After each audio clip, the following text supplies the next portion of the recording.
Hello, welcome to another program of the series about Gabriel Delanne, a series organized by and offered by BUS, the British Union of Spiritist Society, with the support of the Kardec Radio.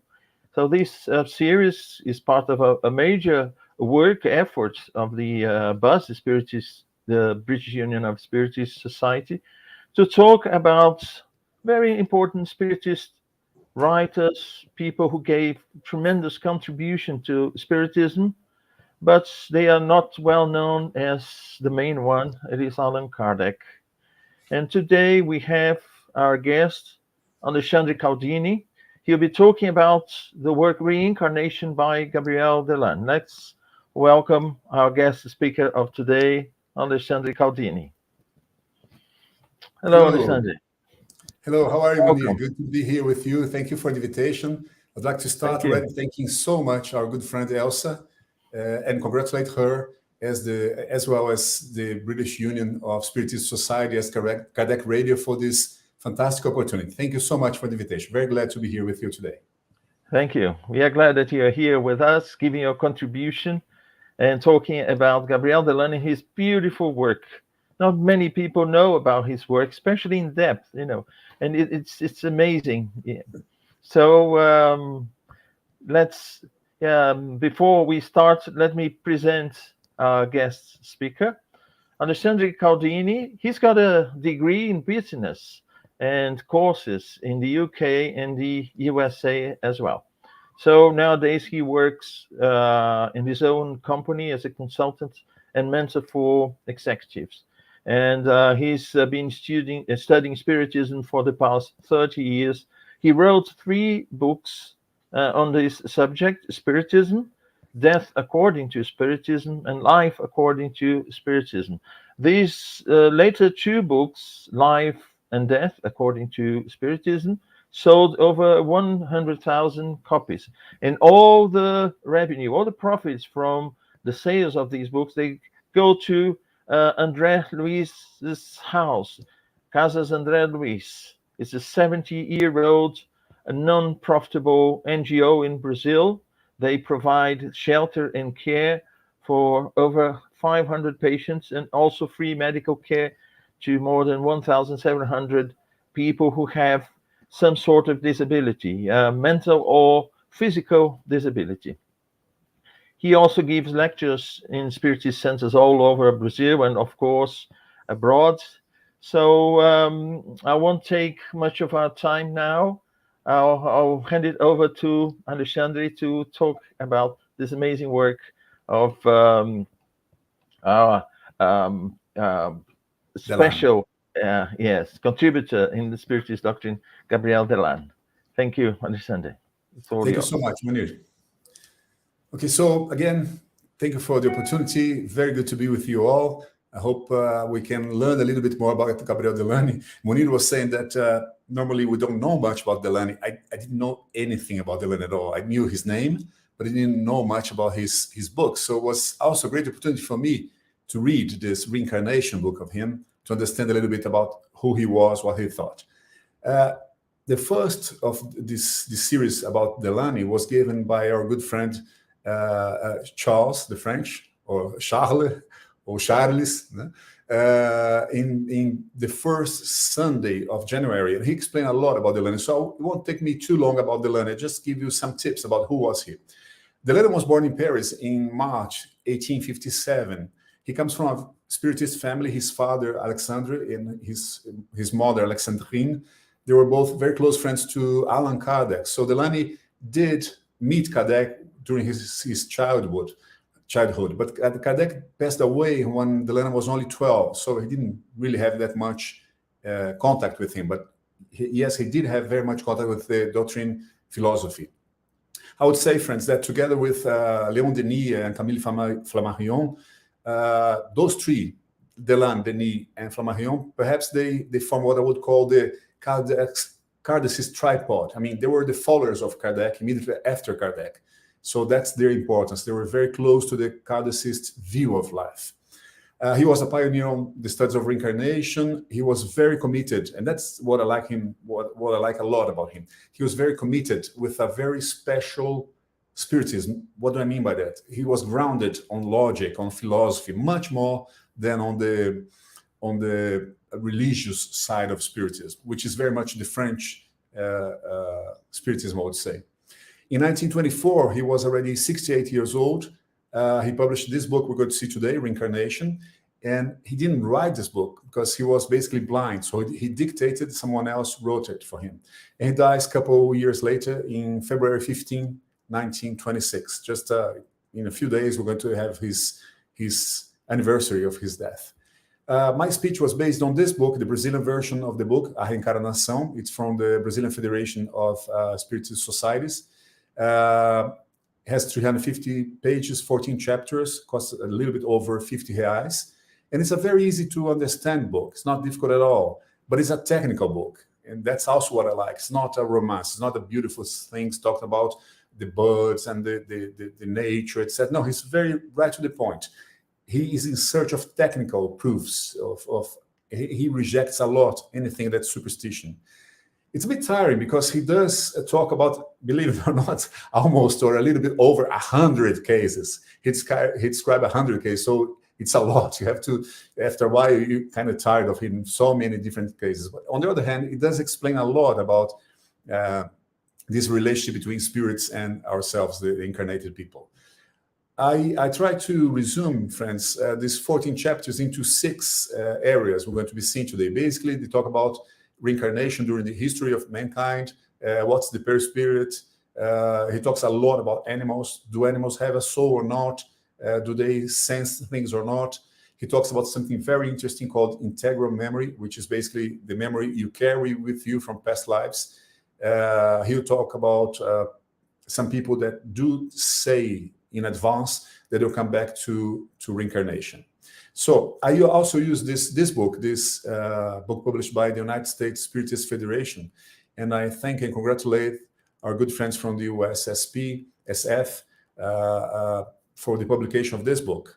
João and Jussar and all the others. It was a good book, helped me a lot on the translation of it. It costs about $16. You can find on the US Spiritist Federation, and it's a 136-page book. Let's start with taking a look at the time when he published this book. He published the book in 1924. What was going on during that time? Plenty was going on. If you're amazed by what's going on today with so many new inventions, technology, internet, social media, etc., take a look what happened on this 70 years since the launch of the book, the Book of the Spirits by Kardec, and the launch of this book by Gabriel Delanne. Darwin was there with his Origin of Species, Graham Bell with inventing the telephone, Edison with the electric bulb. The automobile was invented at that time as well. There was the discovery of viruses. Marconi was inventing the radio. Freud was putting his view on the interpretation of dreams at that time. Einstein was there as well with the theory of relativity. See how good these years were.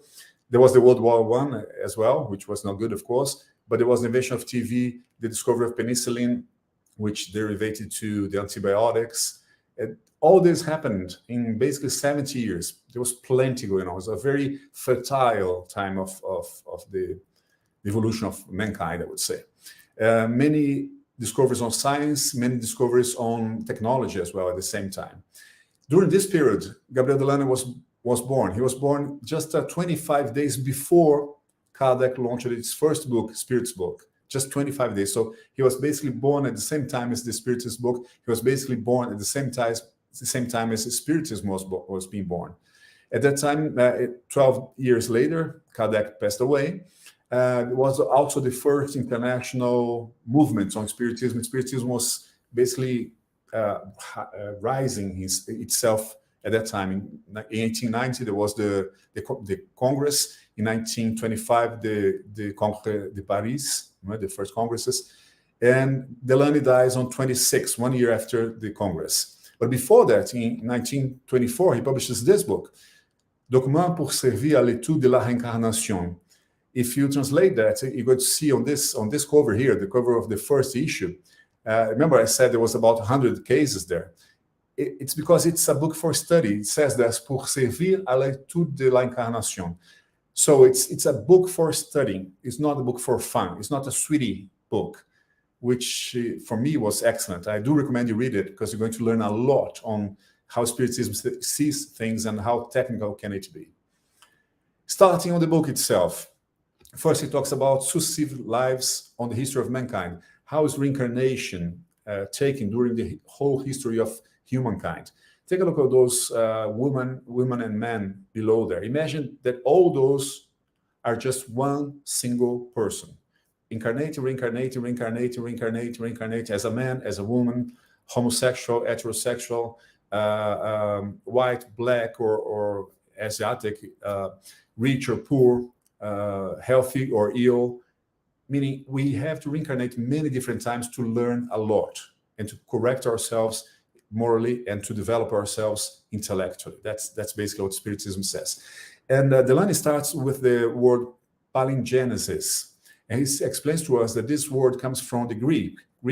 And there are two words in Greek: Genesis, which is birth, and palin, which is again. So being born again and again and again and again. That's palingenesis, which is basically reincarnation, right?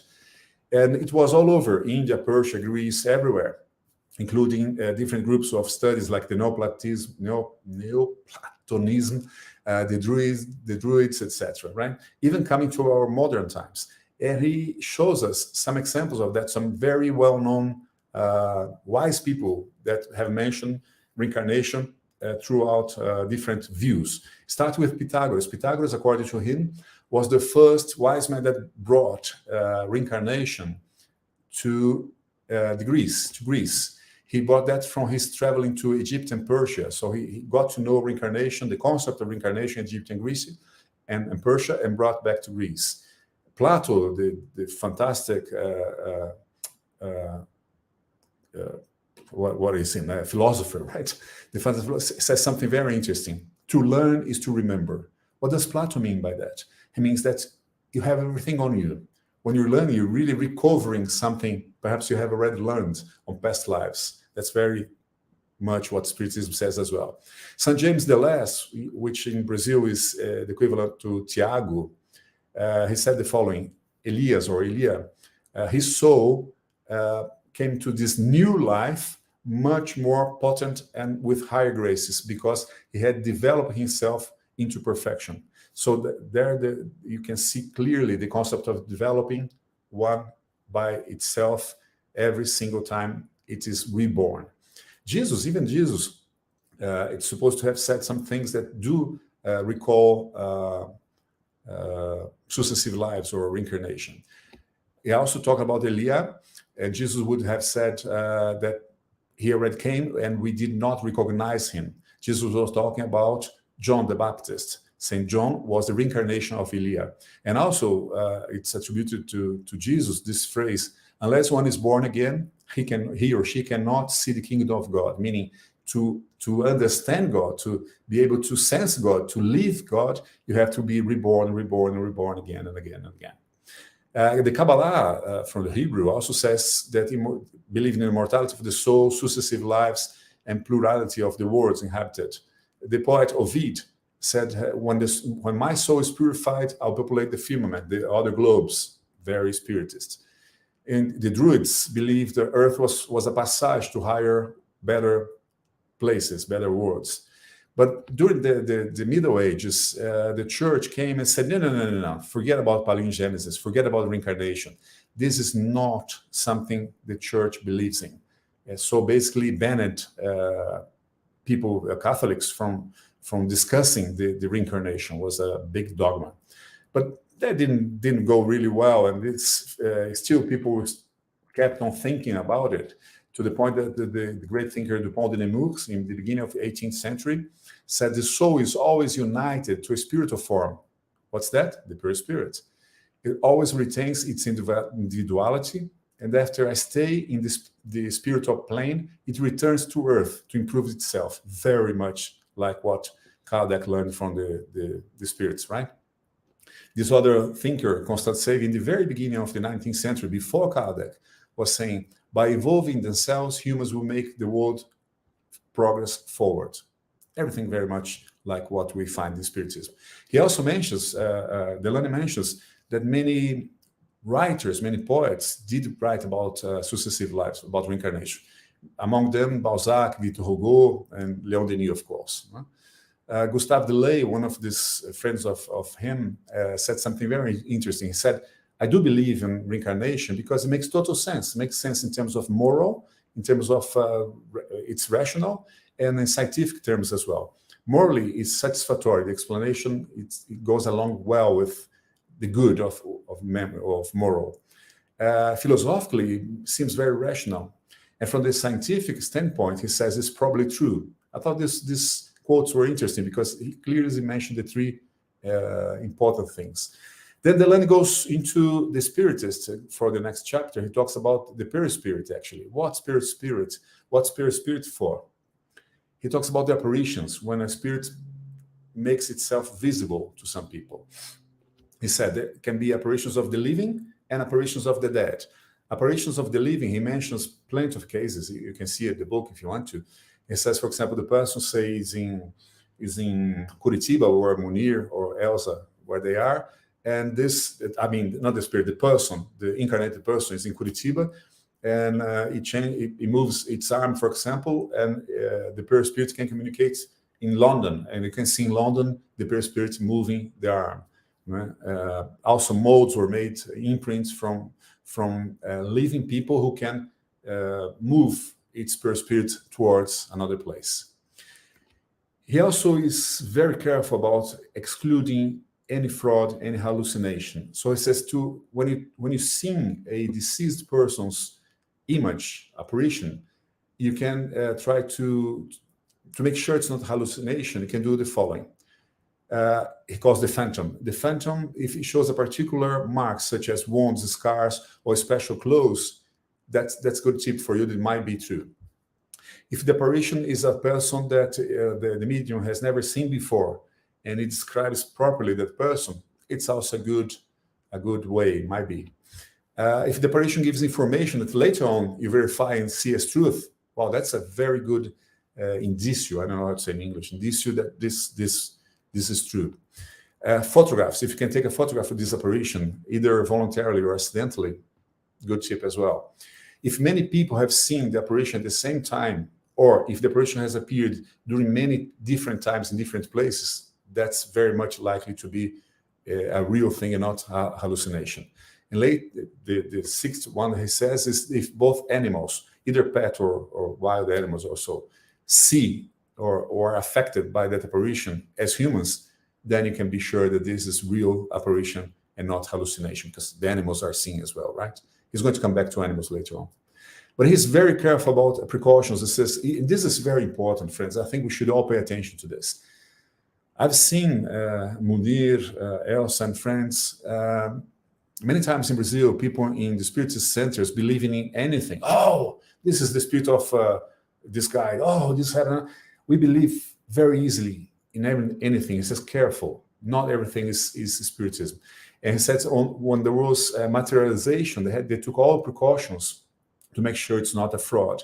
They put the medium into a cage. They tied the medium with a bag, with ropes, to the point of putting one of the medium, a very famous one, Florence Cook, they, believe it or not, they nailed her hair to the floor to be able to be sure that she was there, she was not moving anything. That's amazing, isn't it?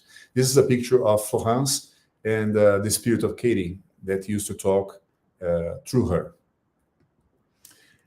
He talks about the physiology of the apparitions. He says it's amazing how the physiology is there. Anything that you see there, you see carbonic acid, for example. The second sentence there, if you can take a look, he says they made a test. They put barite into a balloon, and this spirit, this apparition, blowed into the balloon, and it became a precipitation of carbonate of barita. That means that this spirit was actually blowing carbonic acid into the balloon. So it does, the physiology of the perispirit seems to be very much like the physiology of the body that we have. And this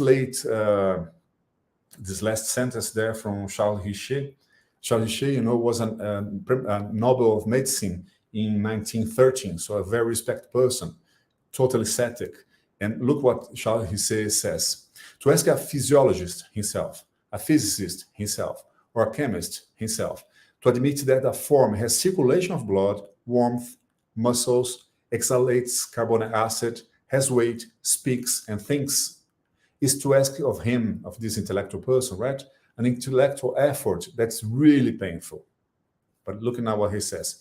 Yes, it's absurd, but no matter, it is true. So this is very interesting, isn't it? Very beautiful. A scientist, a very skeptical scientist, does admit once he sees everything happening in front of him. And that comes to something that I thought was very important as well, that Delanne calls our attention to it. I'm calling honesty. Honesty. Look what he says here. When one finds the human being sufficient reason for a phenomenon, it's unscientific to try to interpret them by extra causes. What is he saying here? Especially when you talk about this being angels or being larvae or being elementals. No, it's just a person like yourself and myself. It's just the spirit of that person through its pure spirit communicating to you. Nothing else. It's not an angel, it's not a demon, it's not astral shells, it's not larvae, it's not elementals. It's something very regular, ordinary, simple. Why do I say that? Because again, I see here in Brazil many people say, "Oh, there's the larvae, those are the elementals." No. Let's stop fantasiating. Let's take the fantasy out of spiritism, right? Second phrase attributed to Carmelo Samona, it's also very interesting. Very interesting. It says,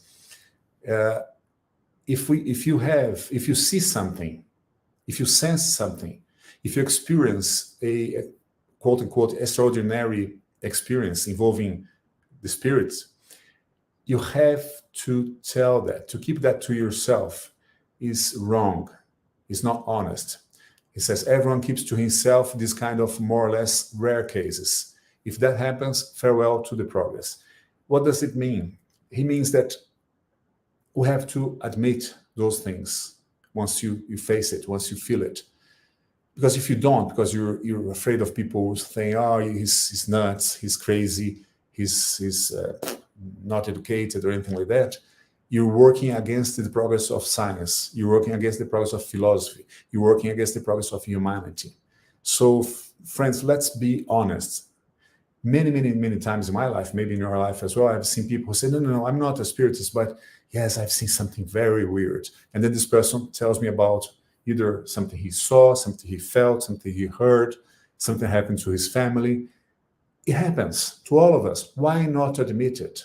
Honesty, honesty, and honesty. Delanne goes to perispirits as well. Now he talks about the perispirits. He says, basically, we're from with cells, right? And who keeps the cells working together? Who makes the whole body to be perfectly working together?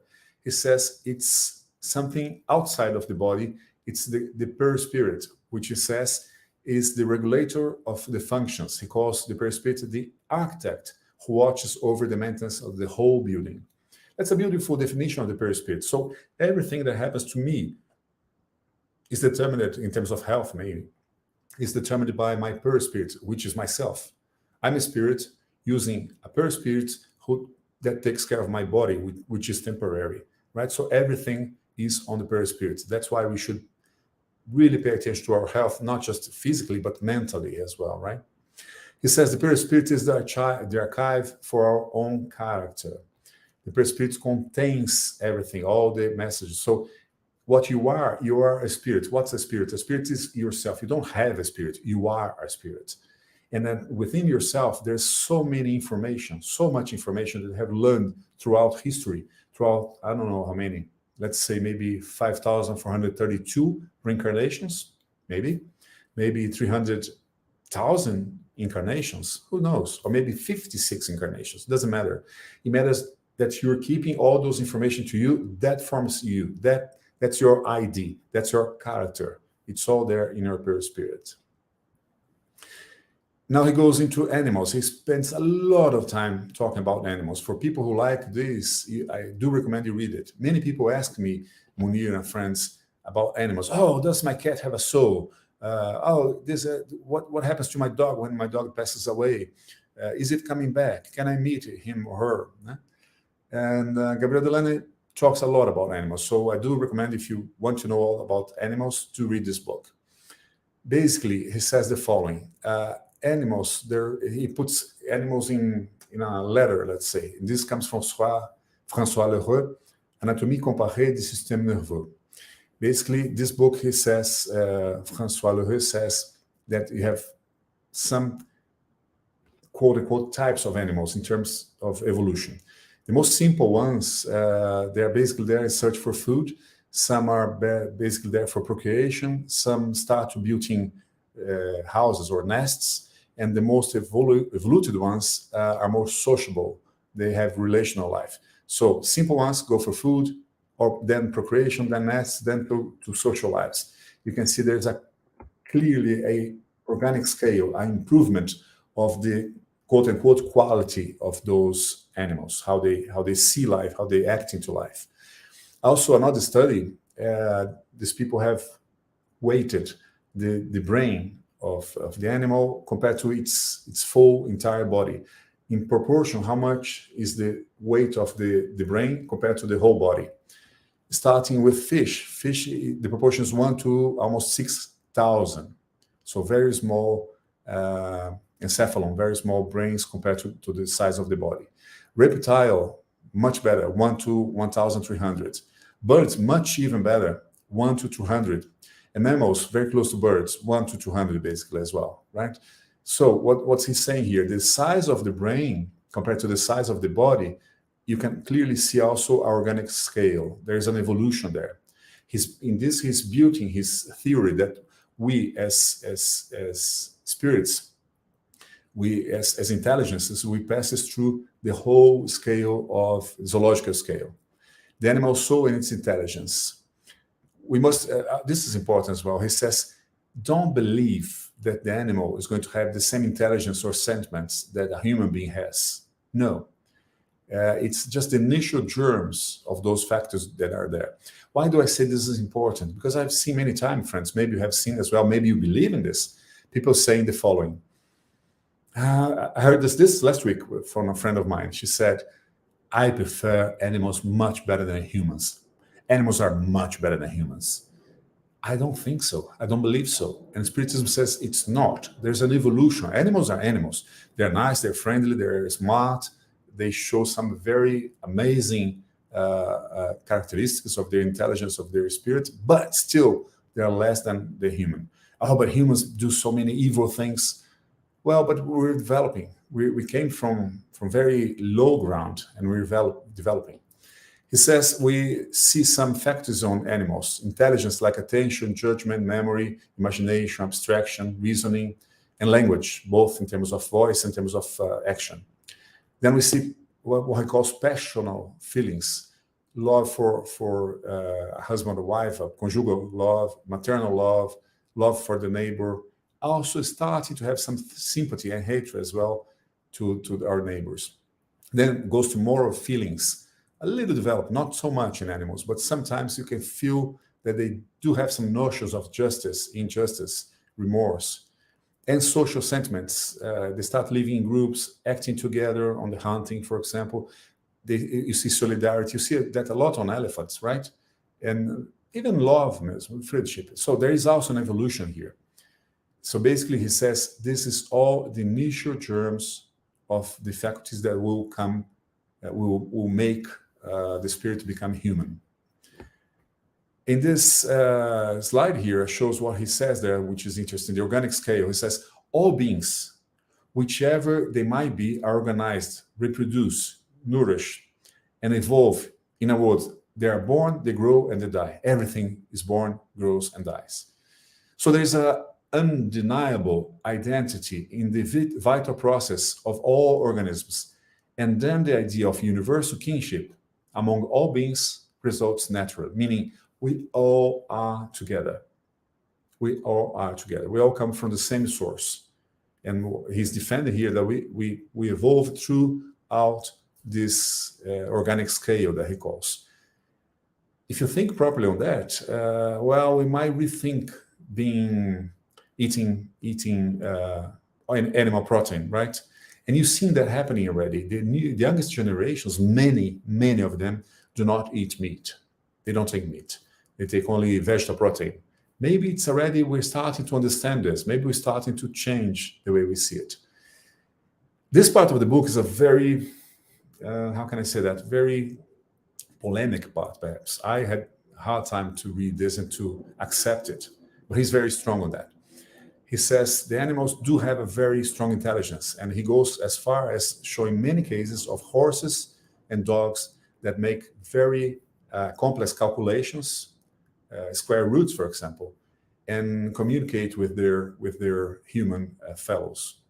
How do they communicate? Through making noises, knocking at the floor or anything like that, A, B, C, etc. Right? And it's a very complex conversation between the dog or between the horse and the human being.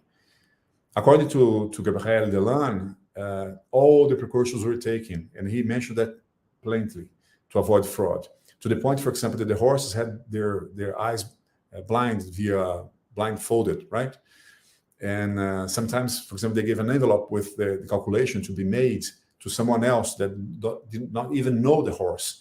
And this person would open the envelope and tell us the calculation, and the horse would calculate and give the answer by knocking at the floor. Same with the dog. Sometimes the dog made, this is funny, one of the dogs made a calculation, and then the owner of the dog, the lady said, no, you're wrong. The result's not that one. Then she reviewed, and the dog was right. The calculation the dog did was right. The calculation she did was wrong. So this is very polemic, I would say, difficult to accept it. But again, if we believe what he said, and we do, there was plenty of studies on that, on the power of the intelligence of the animals. He says, among many different cases, he explains a very interesting case of Lola, a dog. And Lola was talking to the person she lives with. And this person, the lady called Miss Kinderman, said to Lola, I'm going to take you to a trip with me. We're going to Munich. And then Lola said the following: you're lying. You're telling lies. Then Miss Kinderman says, Lola, I won't be angry. Do I smell of lies? Because apparently the dog could smell the state of mind of the person. Maybe. Lola, I won't be angry. Do I smell of lies? Lola responded, yes. Here at home? No, Munich, Lola said. And then what happened? Miss Kinderman just remembered she told Lola she was going to take Lola to Munich. But immediately after that, she thought, well, maybe I won't take her to Munich. It would be too much of a hustle. Maybe I'll drop Lola at Stuttgart. And apparently Lola could feel that she was lying. She was not going to take her to Munich. That's interesting. It might be, huh? Who is to say what kind of other signals animals can take from us? Huh? Maybe through smell. Maybe we exhalate something that tells the animal you're lying. Who knows? But friends, there's more than 20 cases of animals that Delanne presents on this book about sensing animals, animal apparition, animal materialization. If you're interested on that, again, do read this book. In conclusion of these 3 chapters, 3, 4, and 5, basically says the following. It's very probable that, first, there is telepathic communication between humans and domestic animals. Animals sometimes exhibit a phenomena of seeing people. They can see a spirit. Animals do have presentiments. Animals can have experiences out of their own body. They can go somewhere else. Animals perceive, the perisprit of animals do survive the death of their bodies. And animals do, as humans, have an individualized soul that persists after the death of its body. And I want to tell you, friends, a personal case that I've lived myself that probably collaborates with this view of Delanne. So this is a Brazilian case, a case that happened to me. So I cannot refuse to admit it. One day I didn't have my son yet. My son is now 28. He was not born yet. So this is about 30 years ago. We wake up and my wife said, I had a very weird dream. It was not a good dream. I dreamed of I was pregnant and I had a baby, but the baby didn't look like a baby. It had a weird face, looked more like I don't know, some kind of animal, a rat or something. She woke up really not feeling so good because the baby she was supposed going to have didn't look like a baby, looked more like a rat, she said, a young rat. Then a couple of days later, she was going to work, and we used to live at Mateus Gross Street in São Paulo. And on top of that street, there's Teodoro Sampaio Street, which is very well known. To go from Mateus Gross to Teodoro Sampaio, you have to go through a stairs. And my wife was walking through the stairs, and while she was walking, she heard a noise. It was very much the same cry she heard on her dream, which was not really a cry for a baby, but it was kind of a cry. And she said, well, this reminds me of the dream. And then she looked, and what did she see? She saw a plastic bag, one of those bags from supermarket, and she opened it. Inside of that, what was there? There was a little cat, a kitty. A cat that was about 2 days old, 1 day old, very, very, very young. Exactly the same as what she dreamed a couple of days before. That was very weird. That was amazing. And I testimony that because I saw that happening. Then we didn't want to have a cat. We didn't have space for a cat. We lived in a small apartment. We didn't want to take care of a cat. So what she did, she gave this cat to her mom, to my mother-in-law, Ika. And once she gave the cat to Ika, the cat loved Ika and Ika loved the cat. This was for her the best medicine ever. Naninho, the cat, lived maybe 8 years, 10 years or so. And he passed away 1 year before Ika died. It was a great companion for her. It was excellent. It was the best medicine ever for her. So this for me was telepathic communication between humans and domestic animals. This for me is a fact because I've seen it. It did happen to my wife. It did happen around me. So again, coming back to honesty, as they said, when you have something, please do tell people, because otherwise, if we don't tell people, will always be something fantastic that doesn't happen. It does happen. Integral memory, that's the next chapter we're going to cover. He talks about memory retrieval. What's that? When you remember things that you had before. First question he puts is, where is memory located? Is it within the brain? Is it inside here? Or is it on the perispirit? He clearly says it's outside of the brain. Memory is not merely an organic faculty. It's part of ourselves, which spirits call perispirit. He says memory is not on the brain. Why? Because when the body dies, the brain also dies, of course, and becomes nothing. It becomes something else. But when the spirit communicates, it does have the whole entire memory with itself. So the memory is outside of the brain. You have the reminiscences about the past, about what you have seen before. What he calls integral memory, he says everything that has once acted upon a human being is engraved in oneself, meaning everything, every little thing that has happened to you is there inside your memory. Not the memory you can access, but the memory that's within your perispirit, that's with you and you're going to recover sometime. It's preserved after death and ready to manifest. Definitely, he says, the memory was not only in the nervous system that the acquisitions were recorded. It's recorded somewhere else outside of the material body. And I put here an example. Imagine a hard disk on your computer. What happens? You have seen that many times. Sometimes you lose the computer. For example, your computer is dropped into a swimming pool. They say, oh no, I lost all the information. Oh yeah, what can I do? I need this information so badly. Sorry, you have lost it.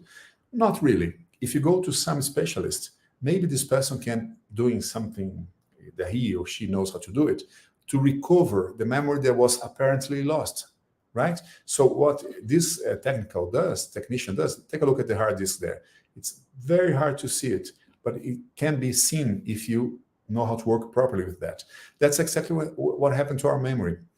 If one memory appears deficient, this is no way proves that one's recollections are annihilated, but rather only that the power to be awake in them has been momentarily paralyzed, meaning you don't have access to the whole entire information, the whole entire memory that I have with you for many centuries perhaps, but it's there. When you're able to reach that, then you have all this information back.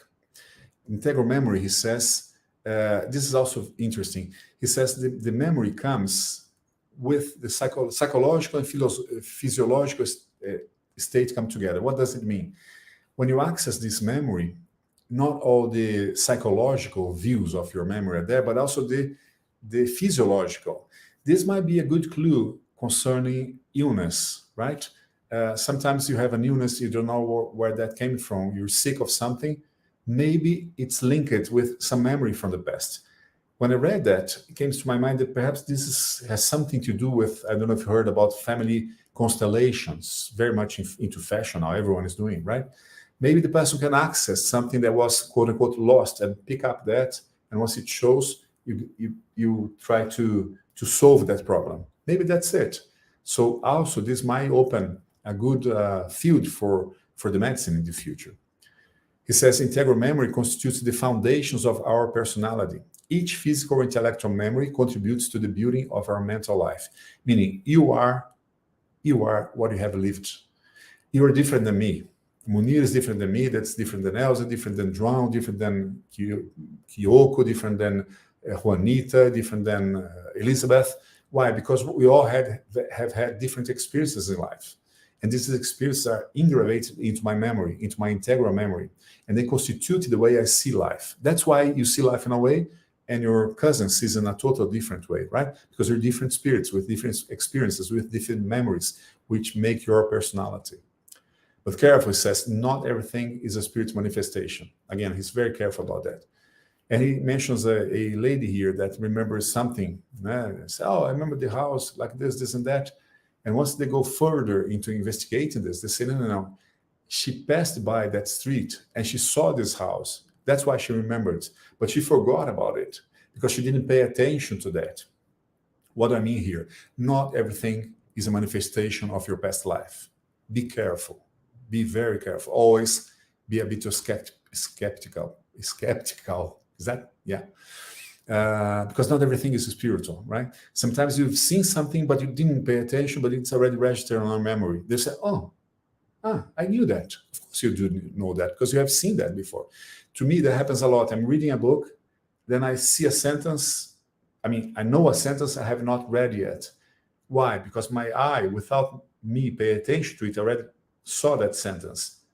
So it's already there. So be careful. Not everything is a recall of past experiences. And he also says, be careful, you that go to spiritual centers with the mediums there. Imagination often gives itself free rein by forging more or less truthful stories. Even if the person is not trying to be, even if the person is very honest, is a very honest medium, still the imagination takes a place. So you have to be very careful when analyze anything in spiritism. He shows one more case, which I thought was interesting to bring here to you, which is the case of the innocent maid. This girl, she used to work for a family, and suddenly some jewelry just vanished, disappeared. And she was the only one who entered that room where the jewelry was there. And they asked her, said, I have no idea where the jewelry went. But you knew the jewelry was on this drawer. Yes, I knew, but I didn't take it. I didn't steal it. I don't know what happened. But you're the only one who came here. I know, but I cannot not explain. And so the police was called, and this girl was taken to jail because they thought she had stolen the jewelry.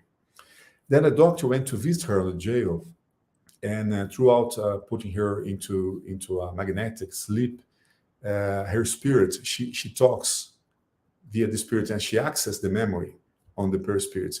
And she says, I know where the jewelry is. It's in a different drawer. I've taken from this drawer, put in another drawer, because it was not safe on this one. So if you go to another room, on the third drawer, the jewelry is there. The police went, and she was telling the truth. The jewelry was there. So when awake, this lady, she didn't know anything. She didn't remember what she did. But while accessing her integral memory, they were able to find something that she didn't know when she was awake. This is what he calls lack of attention. How many times have you said, no, I didn't, where's my glasses? Where are my glasses? I don't know where my glasses are. And they're on your face, right? Or you lost your car key because you didn't pay attention. You put somewhere that you don't recall. So attention plays a good part in the memory as well. And not everything is spirit. In summary, he says the following: we do not preserve the integral memory of all events that have happened to us. Forgetting its essential condition. Imagine if you remember everything, but you forget it, but they're not lost. They're there engraved on your perispirits. And that also explains partially the so-called déjà vu.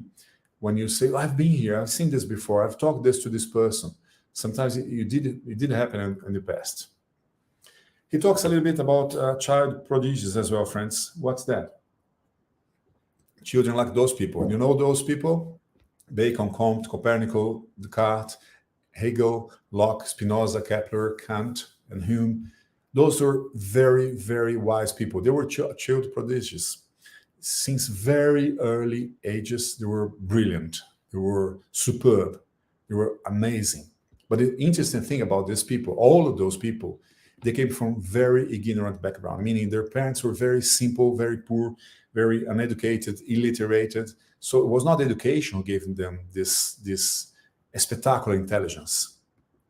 And also he shows these people here. Do you know them? Socrates, Cicero, Vespasiano, Marcus Aurelius, Henri IV, Napoleon, La Fontaine, Goethe, Cromwell, Louis XV, Louis XV. These people, they were brilliant people.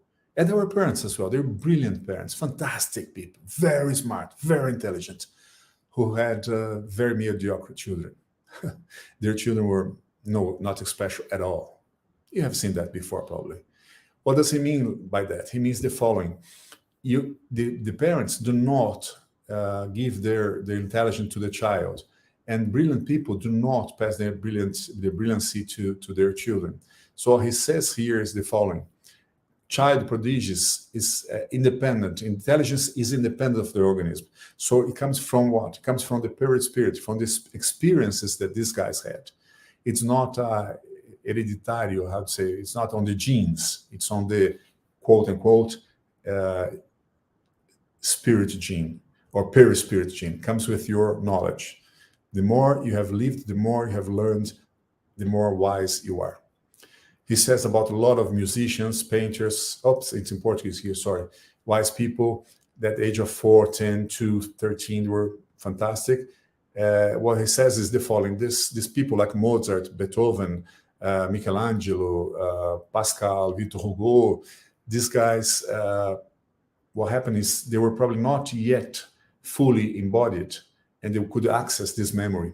So basically they were remembering what they already knew. They were awakening with the subconsciousness. They were recovering what they already knew. The past lives. We came to recall previous lives. He says more than 30 cases, a lot. But basically he says déjà vu can be either you're unfolding, the reincarnated spirit goes to someplace else and sees something. That's why you see the déjà vu. Or clairvoyance, when you see something during the time you're sleeping. Or you remember something from this life that you have seen a few days ago and don't remember anymore. Or it can be really reminiscence of the previous lives. He says in this case, the last case, previous lives, a tip is the following. Normally, this person says a lot of details. And very commonly, he says something, he has not seen it yet. It says, for example, he's here, it says, if you go on that street, you turn left. On the third street, you go right. You go to see a church like this, and that. Inside of that church, there's this, and that. So details are very likely to be reminiscence of the previous lives. He says another very interesting case. He says this child, she was very young. She was in France, and she was leaving to Spain. And her parents were already living in Spain. They were living in Valladolid. And they left the child with friends, or actually with their aunt, while they went to Valladolid to buy a house, to furniture the house. Then they asked the aunt to send the girl. The girl took a chariot with some friends and traveled, passing Bordeaux, San Sebastian, Burgos, Valladolid, etc. So during the traveling, the amazing thing is this child, very young child, was saying, now we're going to see Bordeaux, now we're going to see San Sebastian. Now there's another city called Burgos, and here you're going to see a river, and there's a bridge over there. She was saying everything beforehand, before it happened. And the couple that were with them, they were amazed. They said, what kind of memory this young child has? She knows everything from this trip she has done before. And the child said, I never did this trip before. This is the first time I'm doing. To the point that one day she said, we're going to pass by the most beautiful church in Spain. They were amazed, but they didn't believe her. They said, of course she did this trip before. Once they got to Valladolid, they told that her mom, and their mom was also very, very excited, said, she's not lying. She never did this traveling. This is the first time she goes out of France. How do you explain that? Previous lives. Probably this spirit has lived in that region, knew everything beforehand. Some cases of children, spirits saying, I'm going to reincarnate. I know a couple of personal cases on that as well. But basically, he says about the case, there was this guy, a military guy. He went to the war. He was killed in the war. His mom was devastated. And finally, she finds her body, etc. But she was really, really, really sad, crying a lot. Then she dreams of her son, and her son come and talk to her, say, Mom, don't cry. Don't cry. I'm okay. I'm going to come back. But I'm going to come back on my sister's house. And I'm going to be with you. So stop crying. And she doesn't say that to anyone because she didn't really believe it. After a while, her daughter comes and tells her, Mom, you won't believe what happened to me. I dreamed of my brother, and he came as a child, and he was playing on my room here at home. It was amazing. This was probably the spirit of this guy who talked to the mom first and to the sister afterwards. After a while, after a few days, what happened? She becomes pregnant. She knew she was pregnant. She was not able to have a baby beforehand, and this time she was pregnant. And the baby was born, and the baby, of course, was this guy reincarnated. Plenty of signs that was him. And the funny thing is that this lady, she was raised Catholic, but she was very skeptical and atheist by conviction, this mom. And she faced all this. So you see that this has nothing to do with religion, right? What happened here is a very simple reincarnation. He dies and he's born again. Life is like this, right? You are born for Earth, right? You're born here and you die here. And then when you die here, you're born there and you die there to be born here. So it's go forth and back. If you come to Earth, you need a body to act in here. If you go to Relativity, you need the perispirit only. So that's the thing. It goes forth and back, forth and back, forth. That's reincarnation, basically. So an overview, going by our ending here.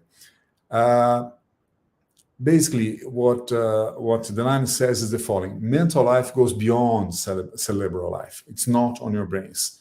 It's preserved once your body dies. Talking about the body, he says, body is not anything else than materialization. Materialization, our experiments, maybe lasts, 70 seconds.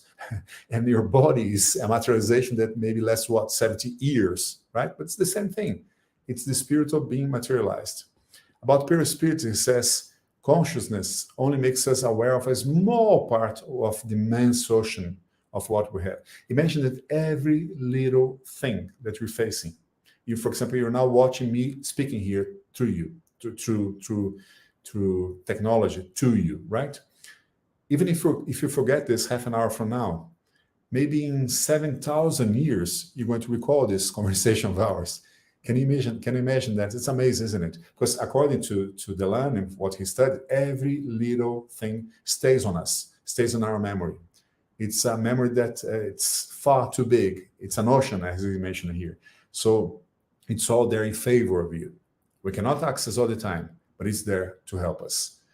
Animals, basically says that animals have a soul that actually climb the zoological soul of species. And very important, he says there's no involution. Once you reach a degree of vital scale, you cannot retrograde. Why is this so important? Because some people believe that you might reincarnate as a dog. Or you see your dog and say, oh, this dog, he looks so much like grandma. Oh, I'm sure it's grandma. Look at his eyes. It's grandma. I'm sure it's grandma. It's not grandma. It's not. Your grandmother will never reincarnate in an animal. We always go forward, never backwards. Impossible to reincarnate as an animal. Memory. Even in our current existence, there are profound gaps in a multitude of incidents. Meaning what? You don't remember everything. Do you remember what you ate for dinner 2 weeks ago? Or maybe 3 days ago? Or maybe yesterday? Right? We don't. We forget a lot. Or he says that it is happening in our memory, but everything is there for you to use when necessary. You just don't have access to everything. But forgetting does not mean obliterating, doesn't mean that you lost it. It's there for your own use whenever necessary. No coincidence. What's this? Oh, yes. He says, it seems now finishing the book, basically says the following. It seems inconceivable to me that so many testimonies furnished by honorable persons, so many, it's more than 100, right, in this book, unknown to each other, come from all walks of life and having no interest whatsoever in deceiving, would be completely devoid of value. They emanate from sources so diverse and yet have so many characteristics in common that it's impossible to attribute them to the fantasy of the narrators or to the imagination of children. This is all the more so since sometimes, sorry, I think this is wrong. They have occurred, this is true because they have occurred spontaneously in environments where any idea of an early life was absolutely foreigner to both parents and children, meaning these people were not spiritists, these people were not reincarnationists, and they have faced it with all these examples. Again, if you have faced examples like that, please do tell people, because only if we put that in clearly to everyone else, this is going to stop being something weird, of strange people, of hocus pocus things. It's not, it's just natural, common, it happens, right? Summary, everything that I have mentioned up to here, going to our ending, I try to put in a very summarized view, more or less what Gabriel Delanne says on his book, Reincarnation of 1824. See, the book is much more, there's much more in the book than what I've told you, because it's so many cases. So if you are interested in reincarnation, do read the book. But basically, he says the following.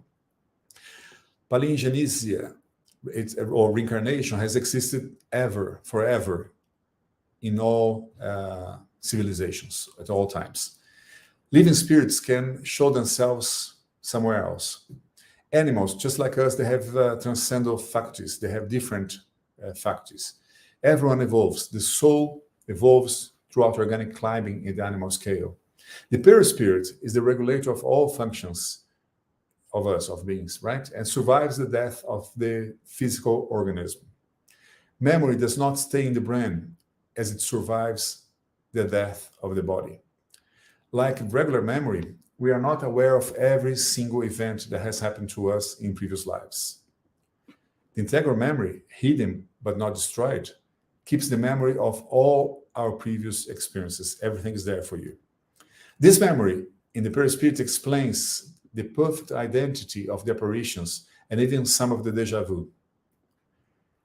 Child prodigies are spirits able of accessing previously acquired knowledge at a very early age. It's always necessary to be very careful not to take everything for a spiritual manifestation. Not everything is spiritual. And the last one, in the metaphysics case studies, if there are facts, it's intellectually and morally honest to publicize them. Do tell. And I finish here, friends, it's just about our time, with this view of Gabriel Delanne. I was very pleased to see his thinking, to understand a little bit of where he comes from, what kind of spiritism he loves, which is very focused on real things, on logic, on philosophy. And I finished with 3 phrases I found in the book, on this book, Reincarnation of Gabriel Delanne, which I thought shows a little bit how special this author was. First one,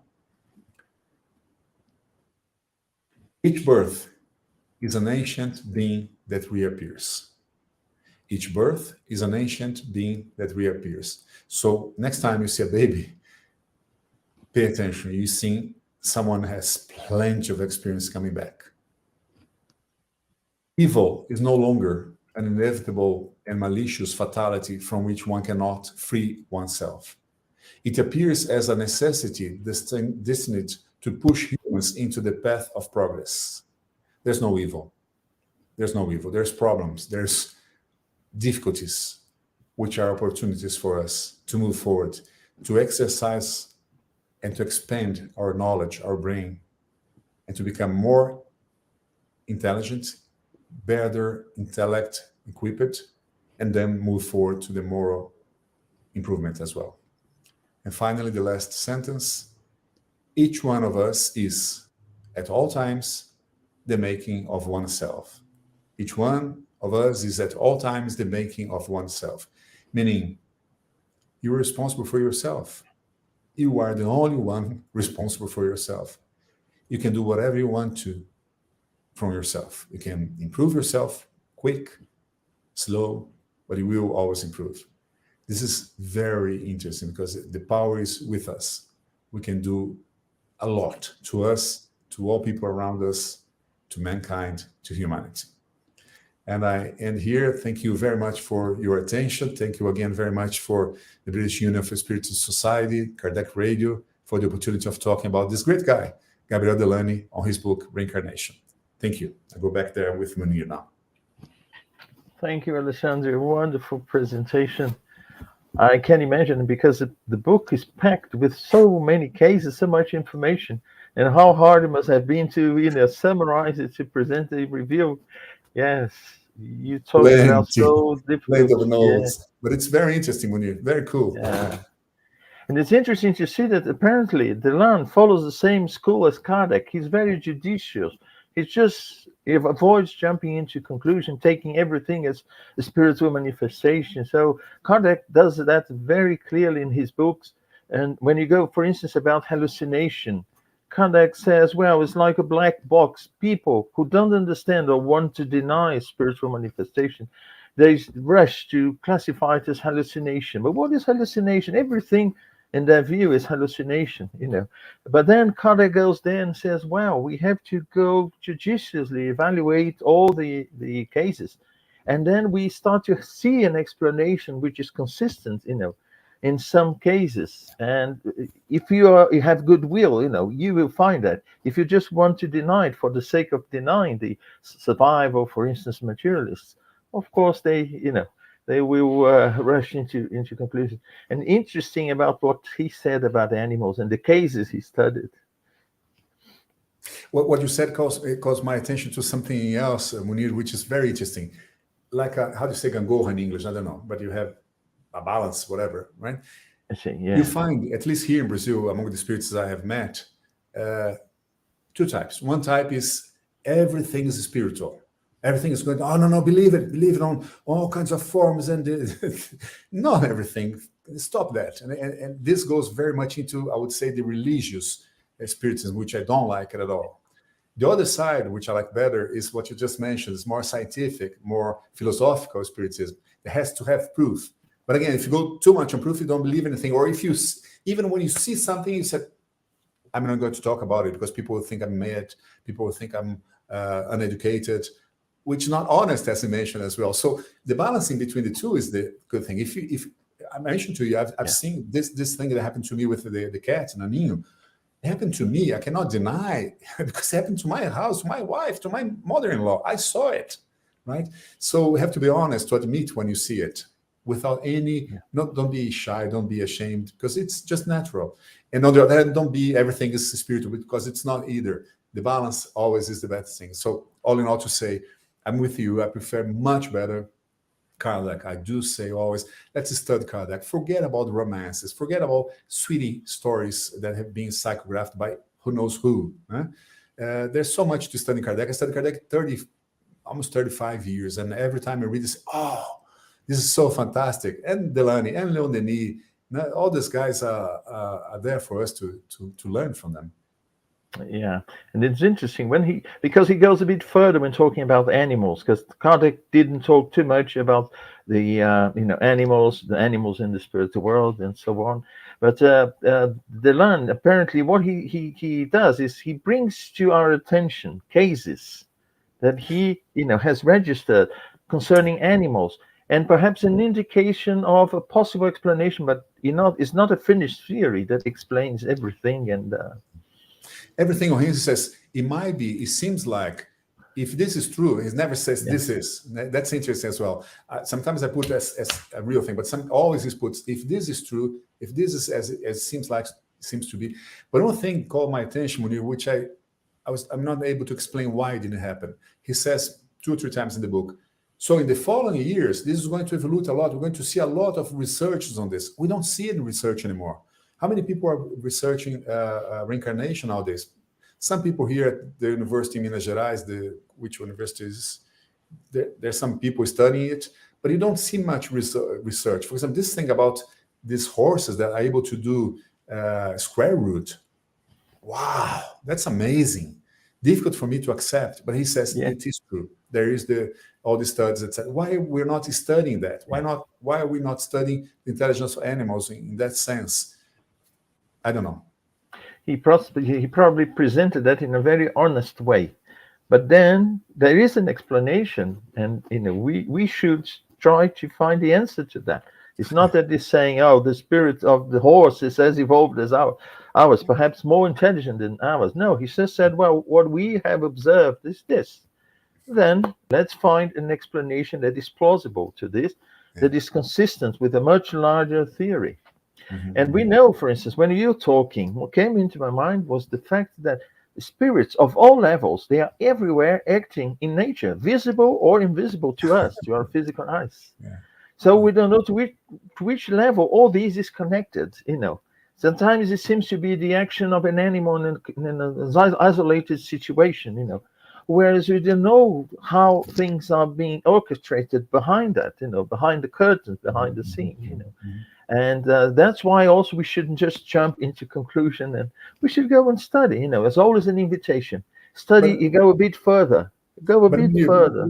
Why 150, 160 years after Kardec started with the Book of Spirits, why are we studying so much that yet? We haven't moved away. I mean, I have never seen someone studying like he did the dogs and the animals. It's strange that we didn't progress on this kind of science, isn't it? Maybe there is studies I'm not aware. Maybe there are. Yeah. I would like to invite all those who are watching us to read the book, and then study and see what Alexandre brought to us in a summarized way. We have a question here. It's from Marco Davis. Do you know about? Let me show it here. Do you know if the book is in Esperanto language? It speak, interesting things. Thanks. I didn't know. I understood Marco saying that there is an Esperanto. Cool, very cool. Marco, much before I became a spiritist, I became a spiritist at the age of 24, 25 or so. When I was about 14, I was living in Sorocaba, which is 100 kilometers away from São Paulo. And for some reason, I have no idea why, I decided I want to learn Esperanto. And I went to this place where they had Esperanto classes. And guess what? Of course, it was a Centro Espírita, it was a Spiritist center. But at that time, it was very separate. They were teaching Esperanto, not anything about Spiritism. But that was my very first contact with the Spiritist philosophy. So I feel so sorry that Esperanto didn't take off. At that time, at least, Esperanto was really important in China. I don't know nowadays if it's still important. No, I think English became the new Esperanto. We speak in English here, right? This became the international language, for good or bad. But I'm glad that you learned Esperanto, Marco. I'm glad to know that this book is in Esperanto as well. I didn't know that. And also, I want to thank Elsa. She's watching us. Marco Davis, Daniel Nogueira, Gabriel Ignacio, Helen Espíndola, Edna Waddington Barone, and Saul Waters, our dear friend Saul. Yes, thank you so much. It's nice to have your presence here. Diego Silva as well. Yeah. Yeah, he's thinking if there's someone in Dublin, right? Based in Dublin. I don't know. Maybe you do, Munir or Elsa. Elsa probably knows. Yeah. There might be, Diego. Brazilians, spiritists are everywhere. So if there is a spiritist center in Dublin, probably so. I would bet so. How can you find it? Via the British Union of Spiritist Society? Maybe they do know the person. Because we are broadcasting through the, Irish Association also in Ireland. And we have our dear friend, Stephen.